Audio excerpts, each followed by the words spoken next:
Hey folks, thanks for tuning in. Welcome back to another episode of Dob 67 Designs. You will recall on previous videos I mentioned trying to convert, or I wanted to convert the standard XV 15-inch rear wheel drum drive to a larger wheel.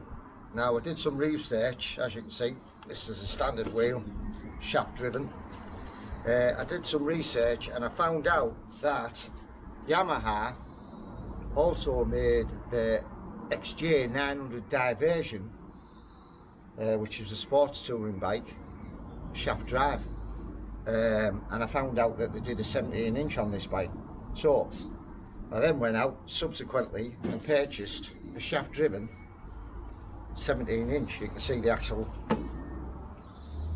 size there, obviously a lot bigger, 2 inches. Now the issue I had was,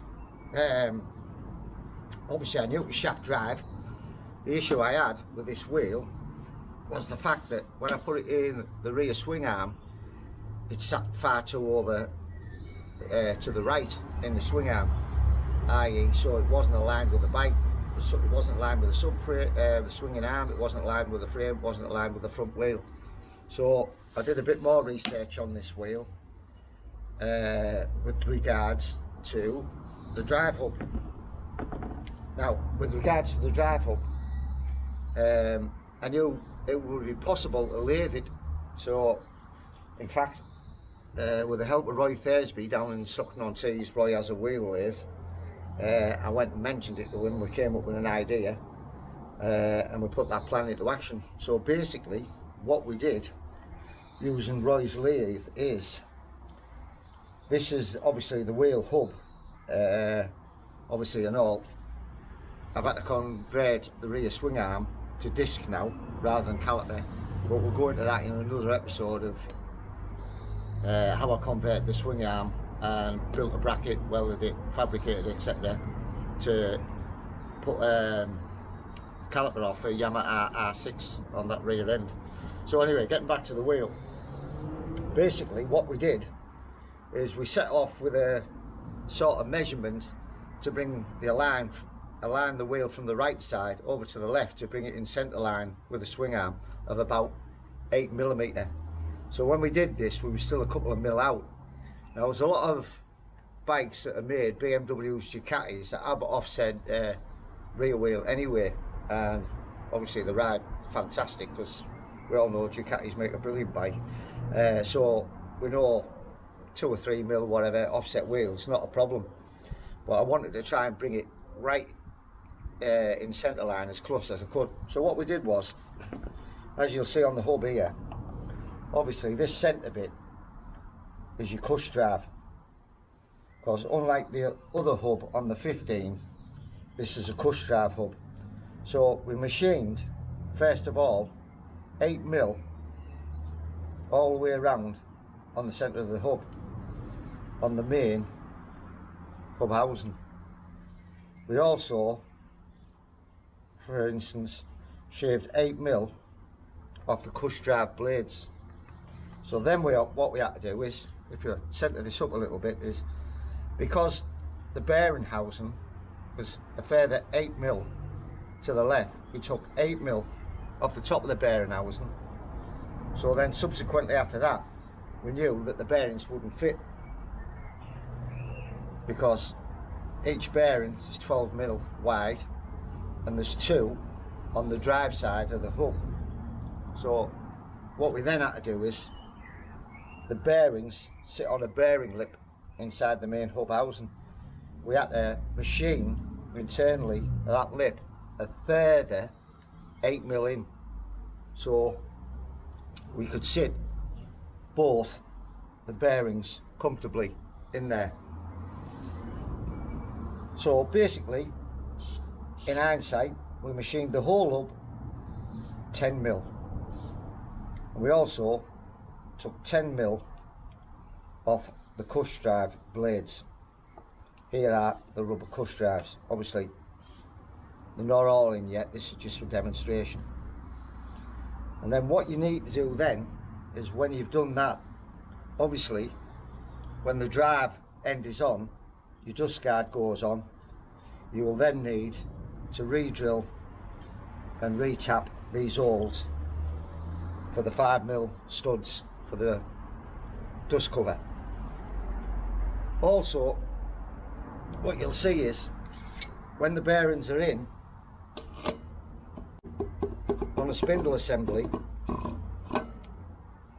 you have this floating spindle here which sits between all the main bearings inside the hub, and that's basically just a floating spindle that sits between the bearings, so there's no pressure on the main hub, it's all on this floating spindle. Now we had to machine this down also, and now that's machined to 68mm in length, so that's another issue we came across. So having done that, realistically we knew, and this is the drive end of the hub assembly that fits inside here, and these cush blades sit between the cush rubbers. We knew that that would sit proud, which it did. So these cush blades on the drive end of the hub were machined also. Now what I've done here, as you can see, I brought 20mm. So these cush blades from the top to the base plate are now 20mm high, and in the hub housing the cush blades are 18mm high. So when all the cush rubbers are in, the bearings are back in, that sits perfectly flat. Then what that allows us to do is, it gives us a correct centre line, in line with our rear swing arm, in line with the bike frame, in line with the front wheel. So now this wheel is milled, machined and converted to fit our standard XV 15-inch rear swing arm shaft drive. So basically that's it. If you need to drop me a line, ask me any questions, how we did it,